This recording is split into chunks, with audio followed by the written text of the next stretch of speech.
Souvent, on se demande pourquoi de mauvaises choses arrivent à des gens bien. C'est une question que beaucoup se posent et on a du mal à comprendre. L'absence de réponse à cette question entraîne beaucoup de souffrance et de doutes. Certains vont même jusqu'à rejeter la foi lorsqu'ils ne trouvent pas de réponse satisfaisante. C'est aussi une question qu'on nous pose. Les non-musulmans nous la posent. Nos enfants nous la posent. On doit pouvoir répondre à ce genre de questions. D'abord pour nous-mêmes, mais aussi pour aider les autres à ne pas se perdre. C'est l'une des grandes questions de nos vies. Souvent, on a l'impression que de mauvaises choses arrivent à des gens bien. Et on voit aussi l'inverse. On se demande pourquoi de bonnes choses arrivent à des gens mauvais. Pourquoi ce monde semble-t-il injuste? Ce sont des questions essentielles. On doit être capable d'y répondre. Pourquoi de mauvaises choses arrivent à des gens bien? La réponse à cette question est que la question en elle-même est déjà biaisée. Le prophète ﷺ nous dit que rien de mal n'arrive aux gens bien. Mais notre esprit a du mal à le comprendre. Il y a un hadith très important où le prophète ﷺ dit « L'affaire du croyant est étrange. Elle est étonnante. Pourquoi?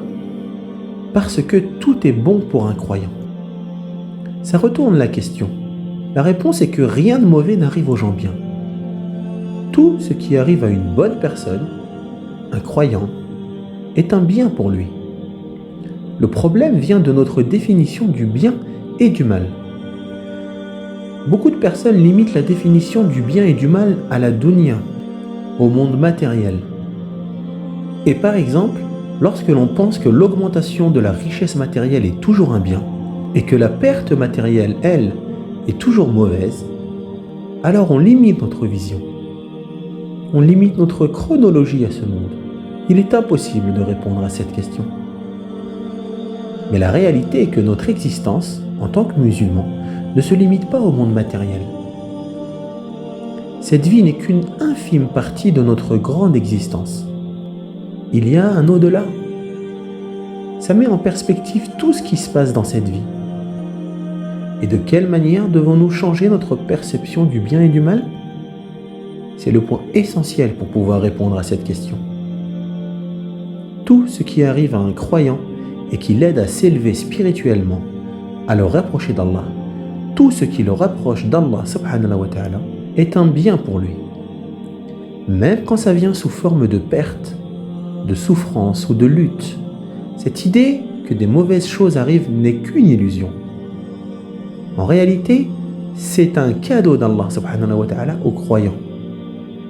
Même s'il est emballé sous forme de difficultés, de pertes, d'épreuves, mais c'est un bien pour le croyant.